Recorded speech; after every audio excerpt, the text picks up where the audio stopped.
आत्म जागरूकता का मतलब है अपने आप को पूरी तरह समझ लेना।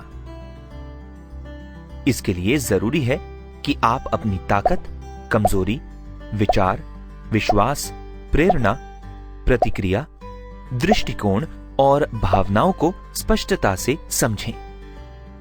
इससे आपको समझ में आएगा कि दूसरे आपके बारे में क्या सोचते हैं और आपको अपने व्यक्तित्व को बेहतर बनाने के लिए कहां बदलाव लाना चाहिए।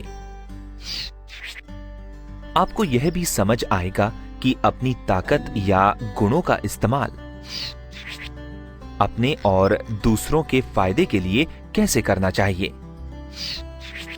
मायर्स ब्रिग्स टाइप इंडिकेटर या MBTI एक ऐसी प्रश्नावली है जिसका प्रयोग आप अपने स्वाभाविक गुणों और कमजोरियों का पता लगाने के लिए कर सकते हैं।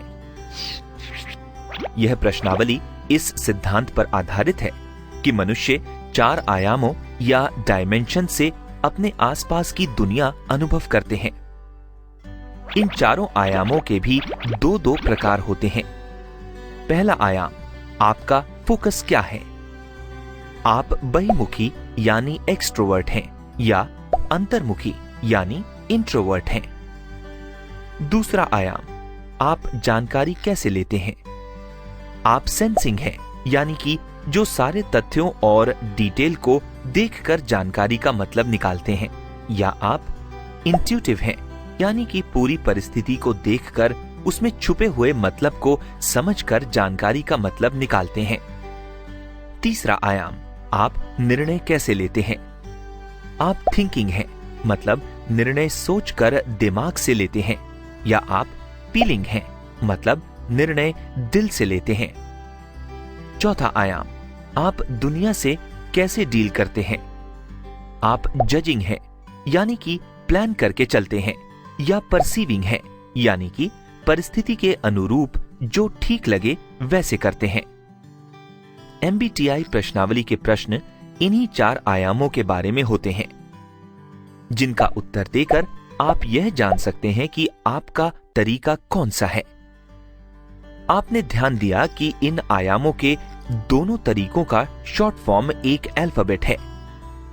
अगर आप अपने तरीकों से शॉर्ट फॉर्म को एक साथ रखते हैं तो आपको अपनी MBTI पर्सनालिटी टाइप या व्यक्तित्व का पता चल जाएगा। अगर अलग अलग कॉम्बिनेशन से देखें तो MBTI के अनुसार कुल मिलाकर लोगों की 16 पर्सनालिटी टाइप हैं। हर पर्सनालिटी टाइप की अपनी विशेषताएं होती हैं। उदाहरण के लिए INFP का फुल फॉर्म होता है इंट्रोवर्ट, इंट्यूटिव, फीलिंग, परसीविंग। इस पर्सनालिटी टाइप के लोगों का रुझान स्वाभाविक ही समाज सुधार के कार्यों में होता है। ENTJ का फुल फॉर्म होता है एक्सट्रोवर्ट, इंट्यूटिव, थिंकिंग, जजिंग। इस पर्सनालिटी टाइप के लोगों में स्वाभाविक रूप से नेतृत्व के गुण होते हैं।